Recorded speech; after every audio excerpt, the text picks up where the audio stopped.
ಇದು ಗಾಳಿ ಸುದ್ದಿ. ನನಗೆ ಡೈರೆಕ್ಟ್ ಯಾರು ಕೇಳಿಲ್ಲ. ನನಗೆ ಯಾರು ಡೈರೆಕ್ಟಾಗಿ ನೀವು ರಾಜೀನಾಮೆ ಕೊಡ್ರಿ ಅಥವಾ ನಿಮ್ಮ ಮೇಲೆ ಅವಿಶ್ವಾಸ ಮಂಡನೆ ಮಾಡ್ತೀವಿ ಅಂತೇಳಿ ಯಾರು ಕೇಳಿಲ್ಲ. ಹಂಗೆ ಅಲ್ಲಿ ಏನಂದ್ರೆ ಕೆಲವರು ಒಂದಿಬ್ಬರು ಮೂರು ಮಂದಿ ಇದಾರಲ್ಲಿ ನಮ್ಮ ವಿಧಾನ ಪರಿಷತ್ನಾಗ. ಅವ್ರು ಯಾಕಿರ್ಬೇಕು ರೀ, ನಾವು ಯಾಕೆ ಬಂದಾಗ ಅವ್ರು ಯಾಕಿರ್ಬೇಕು ಹೋಗಿ ಕಿರಿಕಿರಿ ಮಾಡಿದಾಗ ಜನರ ಅಂದಿರ್ಬೋದು.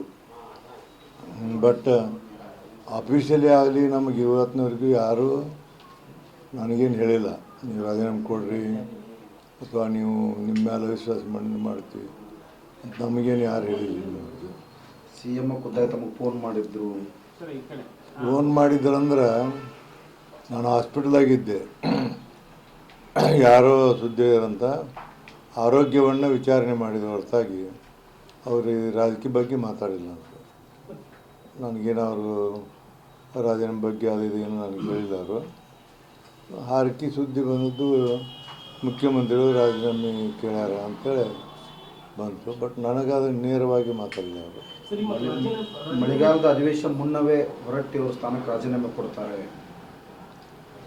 ಒಂದು ವೇಳೆ ಈ ಥರ ಅವಿಶ್ವಾಸ ನಿರ್ಣಯವನ್ನು ಮಂಡನೆ ಮಾಡ್ತೀವಂದ್ರೆ ಅಥವಾ ರಾಜೀನಾಮೆ ಕೊಡಂದ್ರೆ ನಾನು ತಕ್ಷಣ ರಾಜೀನಾಮೆ ಕೊಡ್ತೀನಿ. ನಾನು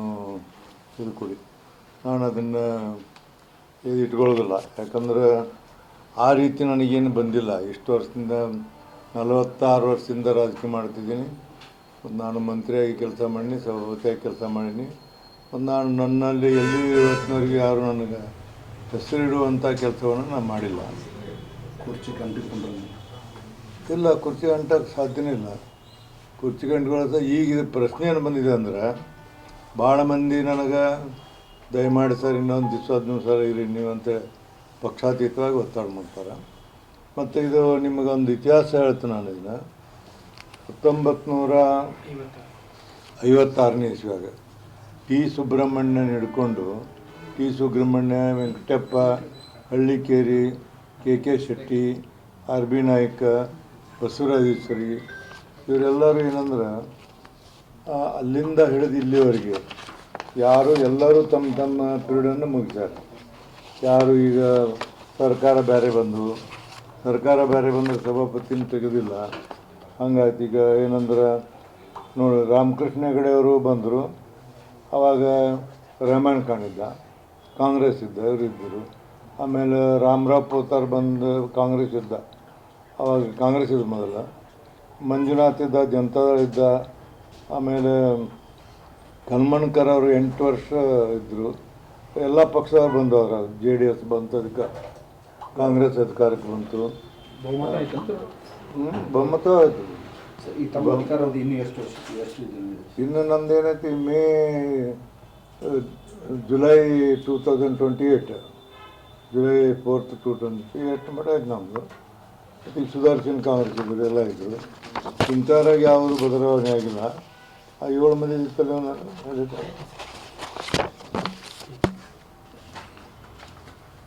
ಅದೇನಾಗಿಲ್ಲ. ಇದು ಯಾಕೆ ನನಗೆ ವಿಚಿತ್ರ ಅನಿಸೋದೇನೆಂದ್ರೆ, ಇದು ಯಾಕೆ ನ್ಯೂಸ್ ಬಂತು ಅನ್ನೋದು ಇದು ತಿಳಿದಿಲ್ಲ ಇನ್ನವರಿಗೆ. ಇದು ನೋಡಿ, ಇದು ನೀವು ನೋಡ್ಕೊಳ್ಳಿ. ಬೇರೆ ಬೇರೆ ಸರ್ಕಾರ ಬಂದಾಗ ಬೇರೆ ಬೇರೆ ಎಲ್ಲ ಇದಾವೆ. ಬೇರೆ ಬೇರೆ ಬಂದ ಸರ್ಕಾರಗಳದಾವು. ಯಾರನ್ನೂ ಇವತ್ತಿನವರೆಗೂ ವಿಧಾನ ಪರಿಷತ್ತಿನ ಸಭಾಪತಿಯ ಮೇಲೆ ಅವಿಶ್ವಾಸವನ್ನು ಮಂಡಿಸಿ ಕೆಳಗಿಳಿಸಿದಂಥ ಉದಾಹರಣೆಗಳು ಒಂದೂ ಇಲ್ಲ. ಯಾವುದೂ ಇಲ್ಲ ಸರ್ ಇಲ್ಲಿವರೆಗೂ. ಒಂದೊಂದು ಇದು ಹುಟ್ಟಿದಾಗಿಂದ 1956ರಿಂದ ಇವತ್ತಿನವರೆಗೂ ಒಂದು ನೋಡ್ಕೊಳ್ಳೋದು ನಿಮ್ಮ ಕಡೆ. ನಿಮ್ಮ ಚೇರ್ಮ ಭಾಳ ಮಂದಿ ಕಣ್ಣಿಟ್ಟಾರ ಸರ್.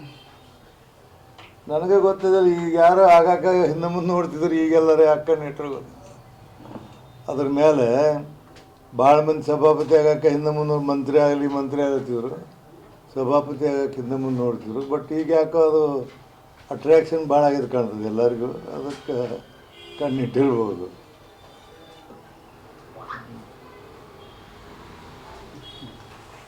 ಯಾರ ಥರ ಈ ಗಾಳಿ ಸುದ್ದಿ ಹಬ್ಬಿಸ್ತಾರೆ ಅವ್ರು ನಿಮ್ಮ ಪರಿಷತ್ನಾಗ ಕೆಲವೊಬ್ರು ಅದಾರ ಅಂತ? ಯಾರು ಆ ಥರ? ಅವ್ರ ಹೆಸರು ಹೇಳೋದು ಬೇಡ. ಒಂದಿಬ್ಬರು ಅದಾರ. ಅವರು ಆ ಕುರ್ಚಿ ಮೇಲೆ ಭಾಳ ಪ್ರೀತಿ ಇದ್ದಾರೆ. ಅವರು ನೋಡು ಒಂದಿಷ್ಟಿಂದ ಮಾತಾಡ್ಯಾರ. ಅವಾಗೆಲ್ಲ ಅದಕ್ಕೆ ಅವ್ರಿಗೆ ಅವ್ರೇನು ಆಗೋದಿಲ್ಲ, ಆ ವಿಷಯ ಬೇರೆ. ಅದನ್ನು ನಾ ಬರೆದು ಕೊಡ್ತೇನೆ ನಿಮಗೆ. ಅಲ್ಲಿ ನೋಡಿ, ವಿಧಾನ ಪರಿಷತ್ತಿನ ಸಭಾಪತಿ ಕೆಲಸ ಅಂದ್ರೆ ಸಾಮಾನ್ಯವಾದಂಥದ್ದಲ್ಲ. ಇವತ್ತಿನ ದಿನಮಾನಗಳಲ್ಲಿ ವಿಧಾನ ಪರಿಷತ್ನಲ್ಲಿ ಬಹುಮತ ಇರಲಿ ಇರದೆ, ನಾನು ಇದ್ದಾಗ ಬಹುಮತ ಇದ್ದಿದ್ದಿಲ್ಲ. ಬಟ್ ಸರ್ಕಾರಕ್ಕೆ ಎಂಬ್ರೇಸ್ಮೆಂಟ್ ಮಾಡುವಂಥ ಕೆಲಸ ಯಾವಾಗ ಮಾಡಲ್ಲ.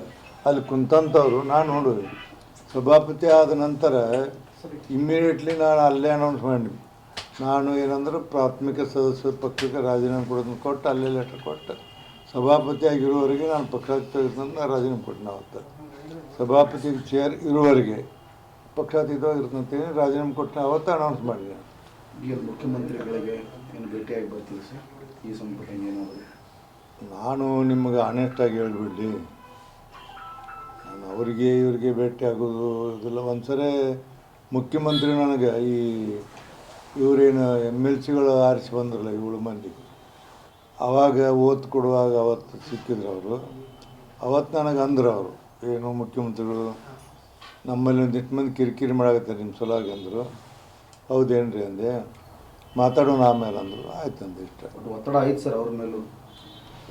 ಅದೇ ಅವ್ರಿಗೆ ಗೊತ್ತದು, ನಿಮಗೆ ಗೊತ್ತು, ನನಗೇನು ಗೊತ್ತಿಲ್ಲ. ಅದು ಅವ್ರ ಮೇಲೆ ಒತ್ತಡ ಐತೆ ಇಲ್ಲ ಐತೆ ಎಲ್ಲ. ಒತ್ತಡ ಇದ್ದರೆ ನಾನಂತೀನಿ, ನಾನು ಬಿಡಂತ ಹೇಳ್ಬಿಟ್ಟು ಬಿಟ್ಬಿಡ್ತೀನಿ, ಇಲ್ಲ. ಏನು ಮಾಡೋದು ಈಗ? 10 ವರ್ಷ ಆದರೂ ಮಾಜಿ ಅಂತಾರೆ, 1 ವರ್ಷ ಆದರೂ ಮಾಜಿ ಅಂತಾರೆ. ಸಾಕು, ಮತ್ತು 3 ಸಲ ಸಭಾಪತಿ ಆಗೀನಿ. ನೀವು ವಿಚಾರ ಮಾಡಿರಿ, ನಾವೊಬ್ಬ ಸಾಮಾನ್ಯ ಮನುಷ್ಯ ಇದ್ದಂಥ ಇಂಥ ಎತ್ತರವಾದಂಥ ಸ್ಥಾನವನ್ನು ಕೊಡು ದೇವ್ರು ನನ್ನ ಕರುಣಿಸೋಣ. ಈಗ ಯಾರಿಗಾರ ಇನ್ನೊಬ್ಬರಿಗೆ ಅದು ಒಳ್ಳೇದಾಗತ್ತೆ ಅಂದ್ರೆ ನಂದೇನು ಐ ಹ್ಯಾವ್ ನೋ ಅಬ್ಜೆಕ್ಷನ್. ಸರ್ಕಾರದಿಂದ ಅಥೆಂಟಿಕ್ ಯಾರು ಬರಬೇಕಿಷ್ಟ, ಅಥೆಂಟಿಕ್ ಬಂದಾಗ ಮತ್ತು ನಾನು ನೋಟಿಸ್ ಕೊಡಿಸ್ಕೊಂಡು ವಿಶ್ವಾಸನ ಮಂಡನೆ ಮಾಡಿಕೊಂಡು ಆ ಚರ್ಚೆ ಮಾಡಿ ಅಷ್ಟು ನಿರ್ಲಜ್ಜತನ ತೋರಿಸೋದಿಲ್ಲ ನಾನು. ಅದನ್ನು ಮಾಡ್ತೇನೆ. ಅದು ನೋಟಿಸ್ ಬಂದೈತಿ ಅಂತ ಒಂದು ಕ್ಷಣ ನಾನು ಇದಕ್ಕೆ ಬಂದ್ರೆ ನಾನು ಅಲ್ಲಿರೋದಿಲ್ಲ. ಇನ್ನು ಕೆಲವರು ಏನಂತಾರೆ, ಚರ್ಚೆ ಆಗಲಿ, ಯಾವುದೇ ಒಬ್ಬ ಸಭಾಪತಿಯನ್ನು ಕೆಳಗಿಳಿಸ್ಬೇಕಾದ್ರೆ ರೀಸನ್ ಬೇಕು. ನಿಮ್ಮ ಮೇಲೆ ಅವಿಶ್ವಾಸ ನಿರ್ಣಯವನ್ನು ಮಂಡಿಸ್ತೀವಿ, ಯಾಕಂದರೆ ಈ ಕೆಳಗಿನ ಕಾರಣಗಳಿಂದ ಅಂತ ಹೇಳ್ತೀವಿ. ಕೆಳಗಿನ ಕಾರಣ ಇಲ್ಲ, ಮ್ಯಾಗೂ ಕಾರಣ ಇಲ್ಲ. ಸಂಖ್ಯಾಬಲ ಇಲ್ಲ ಅನ್ನೋದೊಂದು ವಿಚಾರ ಇದೆಯಲ್ಲ, ಇದು ಇವನ ಹೋಗಾರ ಸಂಖ್ಯಾಬಲ ಇಲ್ಲದಂಥದ್ದು ಇದು ಎಷ್ಟೋ ವರ್ಷದಿಂದ ಐತಿ. ಈಗ ರಾಮಕೃಷ್ಣ ಹೆಗಡೆ ಬಂದಾಗ ಸಂಖ್ಯಾಬಲ ಇರಲಿಲ್ಲ, ರಾಮಣ್ಣ ಮುಂದುವರಿಸಿದ್ರು. ಆಮೇಲೆ ಸಂಖ್ಯಾಬಲ ಹೆಚ್ಚಾಯ್ತು. ಸಂಖ್ಯಾಬಲ ಹೆಚ್ಚಾದಾಗ ಸಹಿತ ಇವರು ಬಂದರು, ಯಾರು ನೆಕ್ಸ್ಟ್ ರೇಮಣ್ಣ ಆದ ನಂತರ ಪೋತ್ತಾರ್ ಬಂದರು. ಪೋತ್ತಾರ್ ಕಾಂಗ್ರೆಸ್ ಇದ್ದ, ಅವಾಗ ಬಂದಿಲ್ಲ. ಆಮೇಲೆ ಮಂಜುನಾಥ್ ಬಂದಾಗ ಬೊಮ್ಮಾಯಿ ಅವರಿದ್ದರು, ಆವಾಗ ಮೆಜಾರಿಟಿ ಇರಲಿಲ್ಲ. ಹೀಗೆ ವಿಧಾನ ಪರಿಷತ್ನಲ್ಲಿ ಹೊಸ ಸರ್ಕಾರಗಳು ಬಂದಾಗ 2 ವರ್ಷ ಸಮಸ್ಯೆನೇ ಇದು. ನಾಮಿನೇಷನ್ ಪೀರಿಯಡ್ ಮುಗಿಯೋಕೆ ಪ್ರತಿ 2 ವರ್ಷಕ್ಕೊಮ್ಮೆ ಇಷ್ಟು ಮಂದಿ ರಿಟೈರ್ಡ್ ಆಗಾರೆ, ಇಷ್ಟು ಪರ್ಸೆಂಟೇಜ್ ಮಂದಿ. ಆ ರಿಟೈರ್ಡ್ ಆಗುವಾಗ ಅವು ಬರುವಾಗ ಬಂದ ಬರ್ತಾವೆ. ಇದು ಎಲ್ಲ ಸರ್ಕಾರಕ್ಕೆ ಬರೋದೇ ಇದು, ಒಂದೇ ಸರ್ಕಾರಕ್ಕಲ್ಲ, ಎಲ್ಲ ಸರ್ಕಾರ ಬರೋದು. ರಾಮಕೃಷ್ಣ ಹೆಗಡೆ ಕಾಲಕ್ಕೆ ಅದು ಬಂದಾಗ ಭಾಳ ಮಂದಿ ಮಾಡಿದ್ರು ಅಂತ ಇದ್ರು ಅವರು. ಜನತಾದಳ ಮೆಜಾರಿಟಿ ಬಂದಾಗ ಡಿ ಮಂಜುನಾಥ್ ಆದಾಗ ಕಾಂಗ್ರೆಸ್ ಸರ್ಕಾರ ಇತ್ತು, ಕ್ಲಿಯರ್ ಮೆಜಾರಿಟಿ ಇತ್ತು ಜನತಾದಳದ್ದು. ಆಗಿದೆ ಅದೆಲ್ಲ.